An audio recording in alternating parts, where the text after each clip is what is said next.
Gold trusted gold buyers మీరు తాకట్టు పెట్టిన బంగారాన్ని విడిపించి ఈ రోజు ఉన్న మార్కెట్ ధరకు కొనబడను.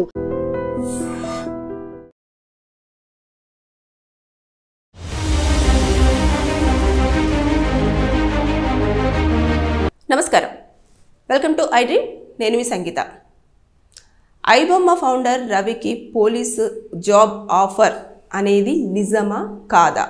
నిజంగానే పోలీసులు తనకి సైబర్ క్రైమ్ డిపార్ట్మెంట్లో వర్క్ చేస్తే మంచి శాలరీ ఇస్తాము అని చెప్పేసి ఆఫర్ ఇచ్చారా లేదా అనేది మనం ఒక్కసారి ఈ వీడియోలో పూర్తి స్థాయిలో తెలుసుకుందాం.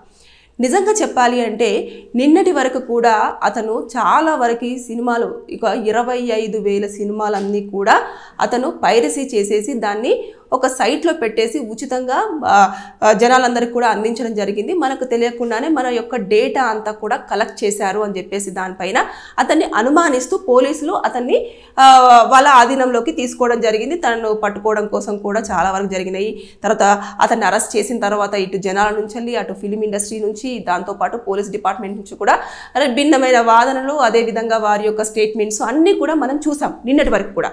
ఇప్పుడు ఒకేసారి ఒక ఆరోపణ ఎదుర్కొని నిందితుడుగా అంటే సైబర్ దాంట్లో ఏదైతే పైరసీ చేసేసి దానికి సంబంధించిన యొక్క లింక్స్ అన్నీ కూడా పెట్టడం జరుగుతుంది. ఎక్కడి నుంచి తీసుకుంటున్నారు, ఎలా తీసుకుంటున్నారు, అతను కరేబియన్ దీవులలో కూడా ఏం చేశారు, డొమైన్స్ అన్ని ఎక్కడ ఉన్నాయి అనే దానిపైన ఈ పూర్తి స్థాయిలో ఇంట్రాగేషన్ అనేది రవిని అడగడం అనేది పోలీసులు చేస్తూ ఉన్నారు.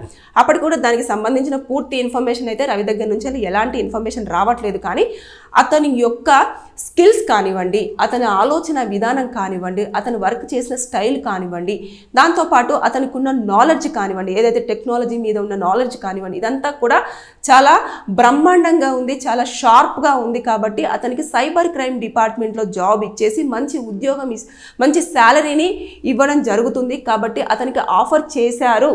ఆఫర్ చేస్తే ఎవరైతే రవి ఉన్నారో ఆయన వచ్చేసి నేను కరేబియన్ దీవుల్లోనే అటు ఆంధ్ర అదేవిధంగా తెలంగాణకు సంబంధించిన ఫుడ్ ప్రిపేర్ చేసి అక్కడి జనాలకు మన యొక్క రుచులను అందించాలన్న థాట్లో ఉన్నాను, కాబట్టి నాకు ఈ ఆఫర్ వద్దు అని చెప్పేసి అతను తిరస్కరించారు అన్న వార్తలు అనేది చాలా వరకు వస్తున్నాయి. దీని విషయంలో ఏమైందంటే పోలీసులు నిన్నటిదాకా అతను నిందితుడు అన్నారు, ఇలా పైరసీలా చేశాడని చెప్పేసి అన్నారు, ఇంత క్రైమ్ చేశారని చెప్పేసి అన్నారు, మన డేటా అంతా కూడా అతని దగ్గర ఉంది అని చెప్పేసి అన్నారు. అలాంటి సమయంలో ఇలా ఉద్యోగం ఎలా ఇస్తారు, ఉద్యోగం ఆఫర్ చేస్తారా అంటే పోలీసులు చేసిన తప్పని ఒప్పుకుంటున్నారా అని చెప్పేసి నాకు ఉదయం నుంచి కూడా నాకు సంబంధించిన వాళ్ళు కాల్ చేసి మరి అడగడం జరుగుతుంది.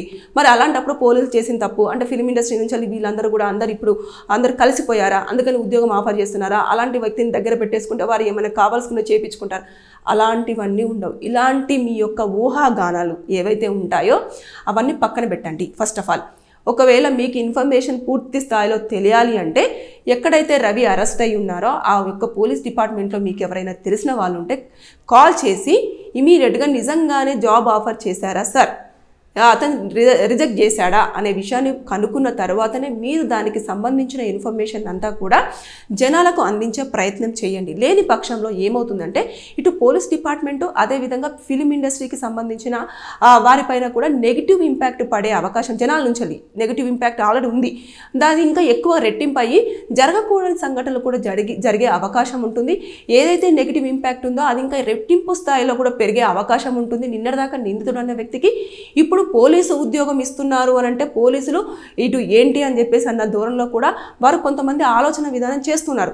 మీకు ఏదైతే అనిపించిందో, ఏదైతే మనసులోకి వస్తుందో, ఏ థాట్ అయితే ఉంటుందో అది తాటికాయలంతా అక్షరాలతోటి మీరు థంబ్నెయిల్స్ పెట్టేసి మీ యొక్క పర్సనల్ ఛానల్స్లో మాత్రం చూపించి జనాలను పక్కతో పట్టించొద్దు. పట్టించారు అంటే అనవసరంగా మీకు తెలియకుండానే మీ పైన కేసులు ఫైల్ అయ్యే అవకాశం ఉంటుంది, జైల్లో కూర్చునే అవకాశం కూడా ఉండే ఛాన్సెస్ ఉన్నాయి.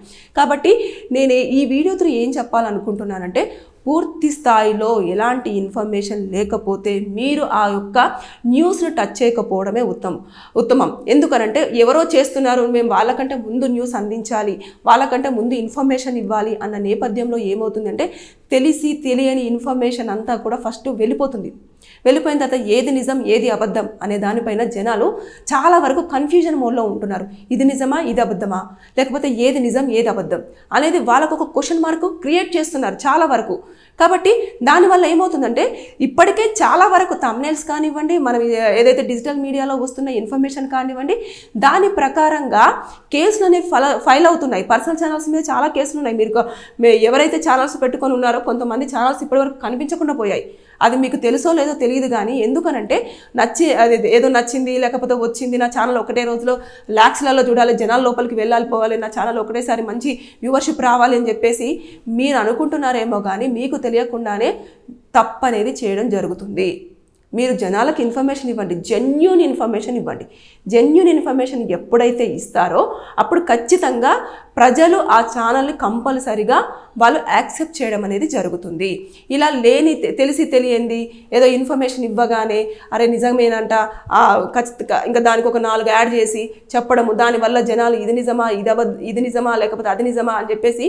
ఎందుకంటే గల్లీకి ఒక యూట్యూబ్ ఛానల్ ఉంది, గల్లీ అంటే చెప్తున్నాను కదా, చాలా వరకు పర్సనల్ ఛానల్స్ ఉన్నాయి. ఎవరు పడితే వాళ్ళు రెస్పాండ్ అవుతూనే ఉంటారు, అవ్వద్దని నేను చెప్పను. కానీ అయ్యే ముందు మాత్రం కంపల్సరిగా ఒక ఆలోచన విధానం చేయండి. ఐబొమ్మ ఫౌండర్ రవి ఎవరైతే ఉన్నారో అతనికి జాబ్ ఆఫర్ ఇచ్చారా లేదా అనేది మాత్రం ఎట్టి పరిస్థితుల్లో మీరు పూర్తి స్థాయిలో ఇన్ఫర్మేషన్ కానివ్వండి, లేదు అంటే వారొక లెటర్ కానివ్వండి, లేదంటే అధికారికంగా ఎవరైనా చెప్పినా కానివ్వండి, లేదంటే అధికారుల దగ్గర నుంచి ఇన్ఫర్మేషన్ ఉన్నా కానివ్వండి, లేదంటే వారికి సంబంధించిన అడ్వకేట్స్కి అయితే ఖచ్చితంగా తెలుస్తుంది. కంపల్సరీగా ఆ అడ్వకేట్స్ అయినా కూడా అప్రోచ్ అయ్యి వారి దగ్గర నుంచి ఇన్ఫర్మేషన్ తీసుకున్న తర్వాతనే మీరు ఇన్ఫర్మేషన్ అనేది కూడా జనాలకు చెప్పే ప్రయత్నం చేయండి తప్పించి జాబ్ ఆఫర్ ఇచ్చారు, పోలీస్ జాబ్ ఆఫర్, మొన్నటిదాకా పైరసీ దాంట్లో నిందితుడన్న రవికి పోలీసులే పిలిచి మరి అతని టాలెంట్కు సలాం చేస్తూ జాబ్ ఇచ్చారు, ఇలాంటివన్నీ పెట్టకండి. అనవసరంగా మీరు తెలియకుండానే తప్పు చేస్తున్నారు. మీకు తెలియకుండానే మీ పైన కేసులు ఫైల్ అవుతాయి, మీకు తెలియకుండానే మీరు జైల్లో వెళ్ళి కూర్చునే పరిస్థితి కూడా ఉంటుంది. దానికి సంబంధించి సుప్రీంకోర్టు రీసెంట్గా కూడా ఆల్రెడీ చెప్పింది, ఎవరు కూడా మీకు తెలిసిన ఇన్ఫర్మేషనే చెప్పాలి, తెలియని ఇన్ఫర్మేషన్ అంతా కూడా మీరు చెప్పే ప్రయత్నం చేయొద్దు. చేసినారంటే మీ పైన కేసులు అట్రాక్ట్ అయ్యే ఛాన్సెస్ ఉంటుంది, శిక్షలు కూడా అనుభవించాల్సి వస్తుంది అని చెప్పేసి చాలా క్లియర్గా స్పష్టంగా చెప్పడం జరిగింది.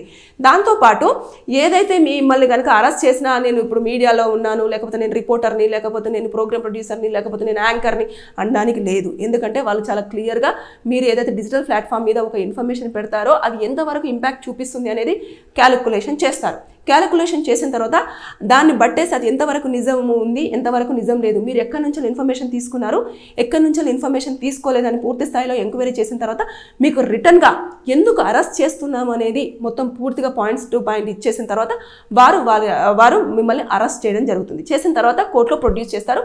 అనవసరంగా అది కనుక ప్రూవ్ అయ్యిందంటే వెళ్ళి జైల్లో కూర్చోవాల్సిన సిచ్యువేషన్ వస్తుంది. దాంతోపాటు మీ యొక్క ఛానల్ కూడా మొత్తం కూడా తీసేసే ఛాన్సెస్ కూడా ఉంటాయి. మీరు అంత కష్టపడి అంతమంది ఫాలోవర్స్ని కానివ్వండి, అంతమంది సబ్స్క్రైబర్స్ని కానివ్వండి తెచ్చుకొని అనవసరంగా ఏదో ఒక ఇన్ఫర్మేషను తెలిసి తెలియని ఇన్ఫర్మేషన్ వేయడం వల్ల అది చాలా వరకు ప్రాబ్లం క్రియేట్ చేసి మీ ఛానల్ని మొత్తం క్లోజ్ చేసే అవకాశాలు ఉంటాయి.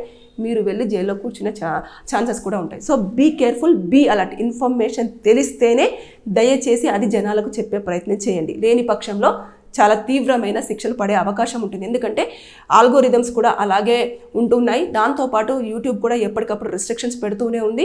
అధికారులు కూడా ఎప్పటికప్పుడు మానిటరింగ్ చేస్తూనే ఉన్నారు.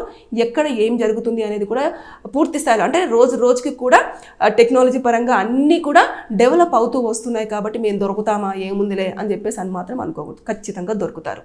కాబట్టి అలర్ట్, బీ కేర్ఫుల్. ఇన్ఫర్మేషన్ పూర్తి స్థాయిలో 100కి 100% తెలిస్తేనే మీరు సమాచారం ఇవ్వండి. రవికి జాబ్ ఆఫర్ అనేది వచ్చిందా లేదా అనేది పూర్తిగా ఎక్కడా కూడా అధికారుల దగ్గర నుంచి ఇన్ఫర్మేషన్ లేదు. అంతేకాకుండా అధికారులు కూడా చెప్పినట్టుగా కూడా ఇన్ఫర్మేషన్ లేదు. సో జాగ్రత్తగా ఉండండి. Thank you. నిజంగా ప్రస్తుతం ఉన్నటువంటి సమాజం దేనికి ప్రయారిటీ ఇస్తుంది? ఆర్థిక సంబంధాల చుట్టూ మాత్రమే తిరుగుతుంది. మళ్ళీ ఎన్నికలంగానే చాలా విరక్తి కలుగుతాను. మంచి అనిపిస్తుంది కదా, లేడీస్ కూడా ఛాలెంజింగ్ జాబ్స్ చేసినప్పుడు చాలా బాగుంటది. ట్రాఫిక్ అసిస్టెంట్స్ గా నియమించిన ట్రాన్స్జెండర్స్ అందరితో సాల్యూట్ చేయించుకుంటున్నారు. ఫుడ్ డెలివరీ ఇవ్వటానికి వెళ్ళినటువంటి డెలివరీ బాయ్ అనిల్ పై కళ్ళ ముందు